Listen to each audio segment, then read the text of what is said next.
میرا دل مقام حبیب ہے۔ اعوذ باللہ من الشیطان الرجیم، بسم اللہ الرحمن الرحیم۔ خواتین و حضرات، السلام علیکم ورحمۃ اللہ وبرکاتہ مغفرتہ۔ پروگرام احکام شریعت اور خبر سے متعلقہ احکام شرعیہ کے ساتھ ایک دفعہ پھر آپ کی خدمت میں حاضری کا موقع حاصل ہو گیا ہے۔ ہم نے آپ کو بتایا تھا کہ شرعی لحاظ سے بعض صورتوں میں سامنے والے کی خبر کو قبول کرنا واجب ہوتا ہے، نہیں قبول کریں گے تو گناہ گار ہوں گے، اور بعض صورتوں میں قبول کرنا نہ کرنے کا ہمیں اختیار ہوتا ہے، اور بعض صورتوں میں نہ قبول کرنا شریعت کو مطلوب و محبوب ہوتا ہے۔ اس سلسلے میں تفصیلاً آپ کو بتایا تھا کہ ایک تو کچھ تعریفات بتائی تھی کہ کافر وہ شخص ہوتا ہے جو اسلامی عقائد کے خلاف عقیدہ رکھتا ہے، فاسق و فاجر وہ مسلمان ہے کہ جو اعلانیہ گناہ کبیرہ کرتا ہے۔ اس کے بعد ایک عادل مسلمان ہوتا ہے، عادل سے مراد وہ شخص ہے کہ جس کا ظاہر بالکل شریعت کے موافق ہوتا ہے اور اس کے تمام معاملات بالکل واضح ہوتے ہیں کہ یہ نہ کہیں پہ جھوٹ بولتا ہے، نہ کوئی اور اعلانیہ گناہوں کے اندر مبتلا ہے۔ اس کے علاوہ وہ جو عام بے مروتی کے کام ہیں، جیسے کھڑے ہو کر کھانا، بازار میں کھانا، چیخنا چلانا، اس قسم کی باتوں سے بھی پرہیز کرتا ہو تو عادل مسلمان ہے۔ ایک مسلمان ایسا ہوتا ہے کہ جس کا ظاہر تو بظاہر صحیح لگتا ہے لیکن باقی اور معاملات پوشیدہ ہوتے ہیں، اس کو مستور الحال کہتے ہیں۔ یہ بتانے کے بعد پھر ہم نے یہ بھی آپ کو بتایا تھا کہ معاملات یا امور عموماً دو طرح کے ہوتے ہیں، بعض معاملات کہلاتے ہیں، بعض دیانات کہلاتے ہیں۔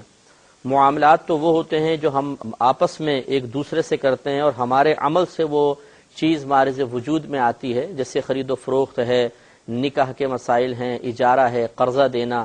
یہ چونکہ ہم جب کچھ عمل کرتے ہیں تو یہ بیع وجود میں آتی ہے، اجارہ وجود میں آتا ہے، قرض لینا دینا، عاریتاً لینا دینا وجود میں آتا ہے، تو ان کو معاملات کہا جاتا ہے۔ اور بعض چیزیں ایسی ہوتی ہیں جو ہمارے قدرت و اختیار میں نہیں ہوتی بلکہ من جانب اللہ بندوں کے لیے فیصلہ شدہ ہوتی ہیں اور وہ اللہ کی طرف سے معمور ہوتی ہیں۔ جیسے مثال کے طور پہ کسی چیز کو حلال قرار دینا، کسی چیز کو حرام قرار دینا، ناپاکی کا تعین کرنا، پاکی طہارت کا تعین کرنا، نجاست کا تعین کرنا، یہ اللہ تبارک و تعالیٰ کی طرف سے ہے۔ آپ اور میں آپس میں مل کر یہ نہیں کہہ سکتے کہ ہمارے نزدیک یہ حلال، یہ حرام، یہ پاک، یہ ناپاک، اللہ نے مقرر کر دیا، یہ دیانات کہلاتے ہیں۔ تو آپ کو یہ بتایا تھا کہ معاملات میں کافر، فاسق و فاجر، مسلمان، چاہے وہ عادل ہو، غیر عادل، مستور الحال ہو، سب کی خبر معتبر ہوتی ہے معاملات میں۔ لیکن اگر کوئی مسلمان ایسا ہے کہ جو ان کی طرف سے معاملات کی خبر سنتا ہے اور دل میں ایسا گمان ہوتا ہے کہ نہیں یہ جھوٹ بول رہے ہیں، تو پھر اس کو اختیار ہے کہ وہ اس کو قبول نہ کرے۔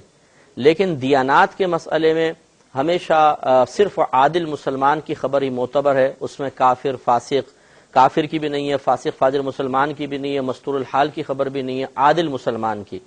اور اگر دیانات کا معاملہ ایسا ہو کہ اس میں اس طرح حلت حرمت کی خبر کے ساتھ ساتھ زوال ملک کا بھی گمان ہو، یعنی یا یقین ہو کہ ملک زائل ہو جائے گی، جیسے ہم نے آپ کو مثال دی تھی کہ ایک لڑکا لڑکی کا نکاح ہو گیا، اب کسی نے آ کر خبر دی کہ جی آپ کو تو ایک عورت نے دودھ پلایا دونوں کو، تو آپ آپس میں رضائی بھائی بہن ہیں، تو یہ دیانات سے متعلق مسئلہ ہے کہ حرام ہیں، ایک دوسرے پہ حرام ہیں، حلت حرمت کے مسائل سب دیانات میں آتے ہیں۔ تو اب یہاں پر ایک تو حرمت کی خبر دی جا رہی ہے، دوسرا اس میں زوال ملک بھی ہے کہ بیوی جو ہے وہ ایک لحاظ سے شوہر کی مملوکہ یا ملکیت میں کہلاتی ہے، محکومہ کہلاتی ہے، شوہر اس پر حاکم ہوتا ہے، اور اس خبر کو مان لینے کی بنا پر حرمت کے حکم کے ساتھ ساتھ زوال ملک کا حکم بھی ثابت ہو رہا ہے۔ ایسی صورت میں صرف ایک آدمی کی خبر معتبر نہیں ہے بلکہ یہاں پر وہ شرعی نصاب چلے گا کہ اب عدالت کے ساتھ ساتھ یعنی عادل ہونے کے ساتھ ساتھ تعداد بھی دیکھی جائے گی کہ کم از کم 2 مسلمان مرد اس کی خبر دیں، عادل مسلمان، یا ایک مسلمان اور 2 عورتیں خبر دیں گی، تو پھر ان کو ان کا کہنا ماننا واجب ہے۔ ہاں اگرچہ یہ مستحب ہے کہ مثال کے طور پر خاندان کی ایک خاتون، بوڑھی خاتون تھی، انہوں نے یہ واقعہ مسئلہ بتا دیا کہ بھائی مجھے تو خیال نہیں رہا تھا، ان کو تو ان کی خالہ نے دودھ پلایا تھا دونوں کو، مثال کے طور پہ کزن ہے، ان کی دونوں کی خالہ بنتی ہیں، انہوں نے دودھ پلایا تھا، تو یہ تو آپس میں رضائی بھائی بہن ہیں۔ اب اگرچہ یہاں پر صرف ایک عورت ہے، زوال ملک ہو رہی ہے، کم از کم 2 مرد یا ایک مرد 2 عورتیں چاہیے، لیکن چونکہ یہ بڑا نازک مسئلہ ہے تو اس لیے فقہاء نے فرمایا مستحب ہے کہ اس ایک عورت کی خبر بھی قبول کر لی جائے.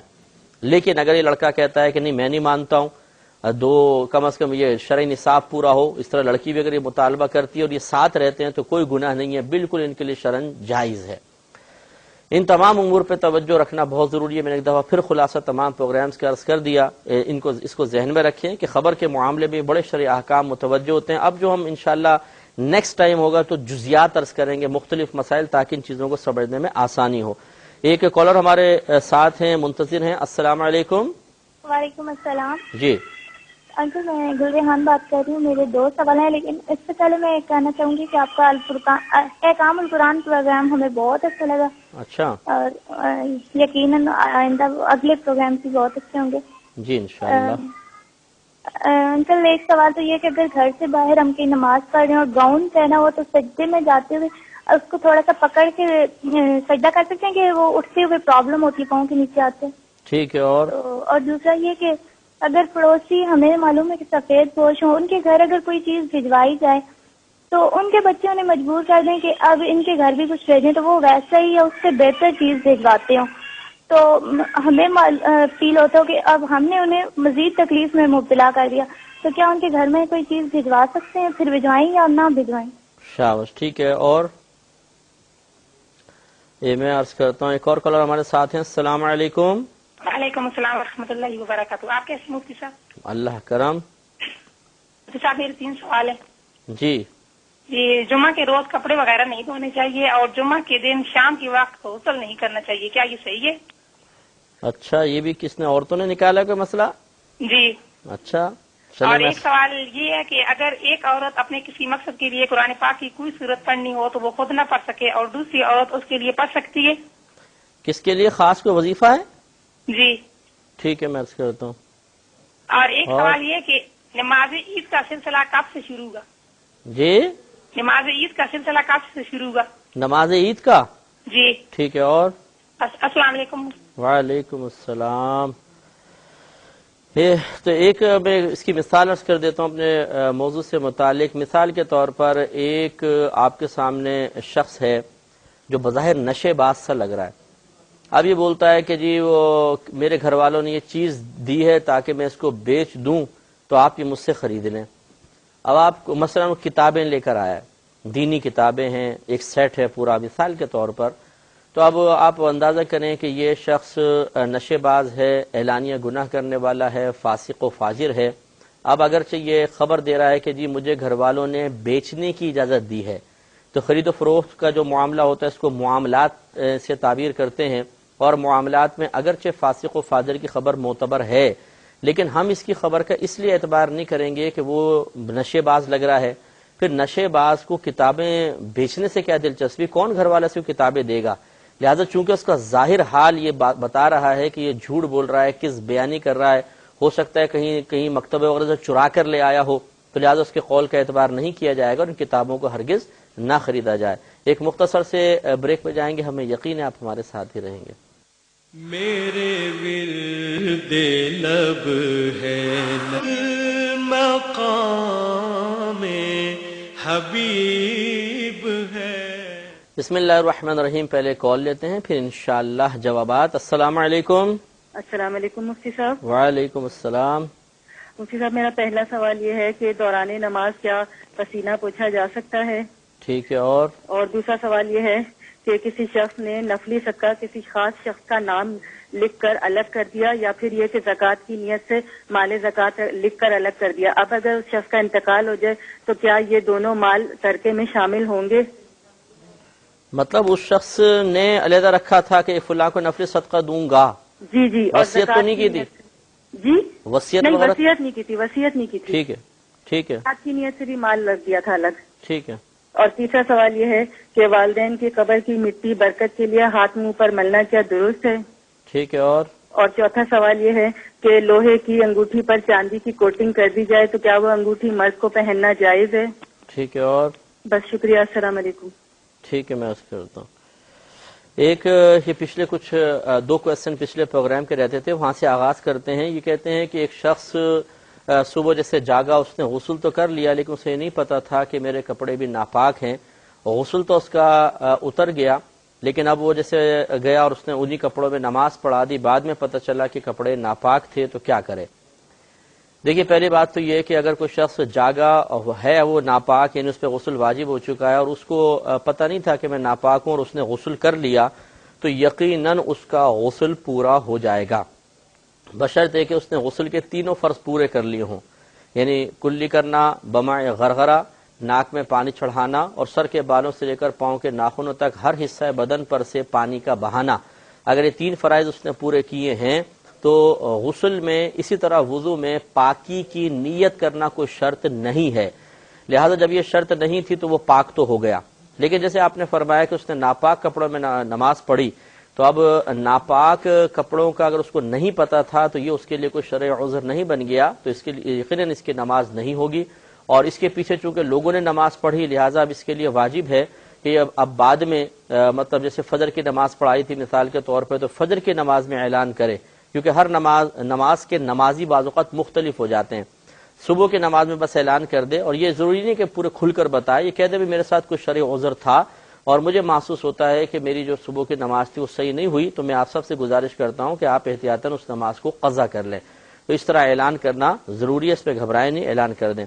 بہن نے کوشچن کیا تھا کہ بعض اوقات انسان گناہ کرتا ہے، پھر معافی طلب کر لیتا ہے اللہ تعالیٰ سے، پھر گناہ ہو جاتا ہے، اگر اب وہ معافی مانگے تو کیا معافی مقبول ہوگی یا نہیں؟ جواب دیتے ہیں لیکن ایک کال کے بعد۔ السلام علیکم۔ وعلیکم السلام۔ جی میں انڈیا بہار سے بول رہی ہوں، جینت خاتون۔ جی فرمائیے۔ میرا سوال تھا کہ میرا طلاق ہو گیا تھا 12 سال پہلے۔ اچھا۔ تو میرے گاؤں والا نا پھر میرے خلیرے بھائی سے میرا نکاح کروا دیا لوگ، اور اس کے بعد میرے اس سے کوئی تعلقات نہیں ہوا۔ اچھا۔ کل ہو کے وہ گونگا تھا، تو اچھا۔ اسے کل ہو کے پھر مولوی صاحب کو بلا کے بولے کہ ہاں ہو گیا ان کا حلالہ، پھر میرے ان سے نکاح کروا دیا۔ اچھا۔ اس کے بعد پھر ہم آپ کو سن رہے ہیں کہ ان کے ساتھ کوئی تعلقات میرا نہیں ہوا، تو میرا نکاح جائز ہو گیا، آج تک میں ساتھ میں رہ رہا ہوں۔ جی میں عرض کرتا ہوں، میں عرض کرتا ہوں ایک اور کالر ہمارے ساتھ ہیں۔ السلام علیکم۔ جی وعلیکم السلام۔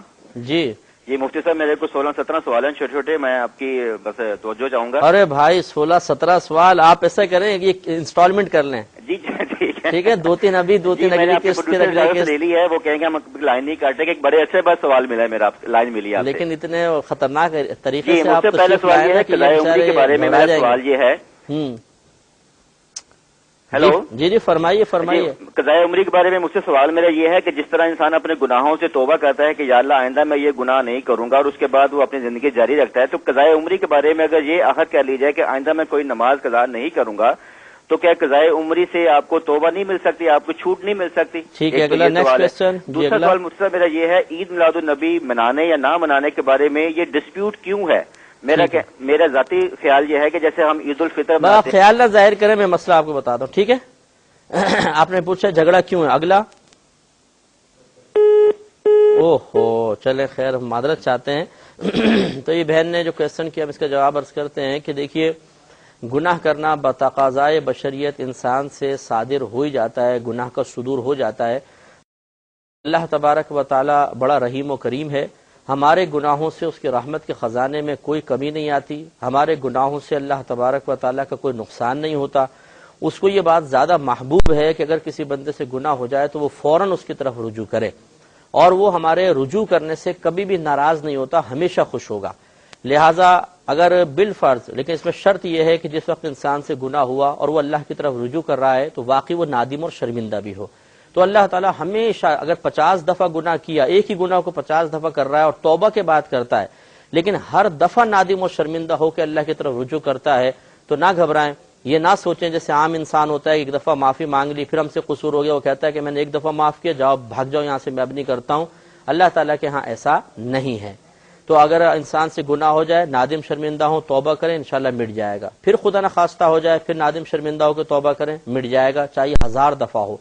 ہاں اگر کوئی ایسا ہے کہ گناہ کیا اور کوئی ندامت نہیں، کوئی شرمندگی نہیں، کوئی قلب کے اندر مطلب اضطراب، بے قراری نہیں، احساس جرم نہیں، خالی رسمی طور پہ اللہ تعالیٰ معاف کر دینا، اور پھر گناہ کر رہا ہے تو یہ نبی کریم صلی اللہ علیہ وسلم نے فرمایا کہ جو توبہ کرنے کے باوجود اپنے دوبارہ گناہ کرتا رہے گا وہ اپنے رب سے ٹھٹا کرنے والا ہے، یعنی جو توبہ کے ساتھ ساتھ گناہ کو جاری رکھے۔ یہ وہی ہے کہ جو بالکل نادم و شرمندہ ہوئے بغیر صرف رسمی طور پہ الفاظ ادا کرتا ہے، تو یہ طریقہ غلط ہے۔ باقی صحیح احساس ندامت کے ساتھ 1000 دفعہ بھی انسان توبہ کرے گا، ہر دفعہ اللہ تعالیٰ کی رحمت اس کو اپنی آغوش میں لے گی۔ بہن نے یہ اور پھر ابھی کویسچن کیا تھا پروگرام شروع ہونے سے پہلے کہ اگر کسی کو قطرات کا مرض ہو تو وہ نماز کیسے ادا کرے گا؟ دیکھیے مسئلہ یہ ہوتا ہے کہ اگر سب سے پہلے شرعی معذور ہونے کے اعتبار سے اپنا امتحان لینا ہوتا ہے۔ ایک تو ہماری نظر میں معذور ہوتا ہے جی ٹانگ ٹوٹی ہوئی ہے، ہاتھ ٹوٹے ہوئے ہیں، آنکھیں نہیں، ہم کہتے ہیں جی معذور ہے۔ شریعت ان کو معذور نہیں کہتی، شریعت معذور اس شخص کو کہتی ہے کہ جس کی طہارت باقی نہ رہے اور وہ پاکی کی حالت میں وقتی فرض بھی ادا نہ کر سکے، اسے کہتے ہیں شرعی معذور۔ شرعی معذور کا امتحان یا شرعی معذور کا ثبوت اس طریقے سے ہوتا ہے کہ مثال کے طور پر ظہر کی نماز ادا کرنی ہے تو آپ نے وضو کیا، وضو کے دوران مثلا قطرات آ گئے، رک جائیں، دوسرا 15-20 منٹ بعد پھر شروع کریں، وضو کیا، قطرات نہیں آئے لیکن نماز شروع کی، قطرہ آ گیا۔ اسی طرح مسلسل ٹرائی کرتے رہے لیکن کسی ٹائم بھی ایسا نہ ہو سکا کہ مکمل طہارت کے ساتھ وقتی فرض ادا ہو جاتے، تو انسان کوشش کرتا رہے حتیٰ کہ آخری وقت آ گیا، یعنی اب اتنا ہے کہ بس طہارت کر کے وضو کر کے نماز ادا کرے گا تو وقت نکل جائے گا، تو اب گویا کہ شرعی عذر متحقق ہو گیا، ثابت ہو گیا کہ پورا وقت نکل گیا، اب اتنا ہی وقت باقی ہے، تو شرعی معذور ہونا ثابت ہو گیا۔ اب رعایت ملے گی، وہ رعایت یہ ہے کہ انسان وضو کرے اور نماز ادا کرے، اب چاہے وضو کے دوران قطرات آتے رہے یا نماز کے دوران آئے، اس کا وضو نہیں ٹوٹے گا اور نماز یہ مکمل ہو جائے گی۔ دو اس میں چیزیں رہ گئی مختصر سے بریک کے بعد۔ میرے ورد لب ہے نبی نبی، مقام حبیب ہے۔ بسم اللہ الرحمن الرحیم، پہلے کال لے لیتے ہیں پھر انشاءاللہ جواب کمپلیٹ کریں گے۔ السلام علیکم۔ وعلیکم السلام۔ جی بہن، میرا یہ سوال ہے کہ جیسے نماز پڑھ رہے ہو تو نماز کے بیچ میں اگر وضو ٹوٹ جائے جی تو اس کے لیے کیا کرنا چاہیے؟ ٹھیک ہے، اور شروع سے پڑھنی چاہیے کیونکہ کچھ لوگوں نے کہا ہے شروع سے پڑھنی چاہیے اور کچھ لوگوں نے کہا ہے کہ مطلب بیچ میں سے جو مطلب سنت ٹوٹی ہے وہیں سے پڑھنی چاہیے۔ ٹھیک ہے، اور دوسرا سوال میرا یہ ہے کہ اگر کوئی بندہ 3 جمعے تک نماز نہ پڑھے تو اس کے لیے کیا حکم ہے؟ مطلب کیا وہ 3 دن تک اگر کوئی انسان 3 جمعے تک نماز نہ پڑھے ٹھیک ہے تو اس کے لیے کیا حکم ہے؟ ٹھیک ہے، مطلب وہ دائرہ اسلام سے نکل جائے گا کیا؟ ٹھیک ہے، اور میرا تیسرا سوال یہ ہے کہ اگر کوئی نان مسلم ہے اور وہ اپنے اسلام مطلب اپنے مذہب میں بہت نیک ہے اور وہ بہت نیک کام کرتا ہے تو کیا اس کے لیے بھی دوزخ ہے؟ ٹھیک ہے، ٹھیک ہے، میں عرض کرتا ہوں۔ ایک اور کالر ہمارے ساتھ ہیں۔ السلام علیکم۔ وعلیکم السلام۔ جو ہے نا میرے 3 سوالات ہیں۔ جو ہے نا میری ممی حج پر جانا چاہتی ہے، جو ہے نا گروپ کے ساتھ، کینیڈا سے میں بات کر رہی ہوں۔ جو ہے نا اس کے میرے جو ابو ہے اس کے اوپر بہت قرضہ ہے، جنہوں وہ نہیں جا سکتا ہے کیونکہ وہ بولتا ہے میں نے کہا یہ قرضہ آپ کرنا ہے پھر جانا ہے، تو میری ممی کے ساتھ تو ہے اپنا، تو وہ جو ہے نا گروپ کے ساتھ جانا چاہتی ہے، تو وہ جا سکتی ہے حج پر؟ عمر کتنی ہے والدہ کی؟ آج میری والدہ ہے۔ ہاں جی۔ نہیں، عمر کتنی ہے والدہ کی؟ عمر والدہ کی عمر ہے 55 ہے۔ 55، ٹھیک ہے، اور ہاں جی۔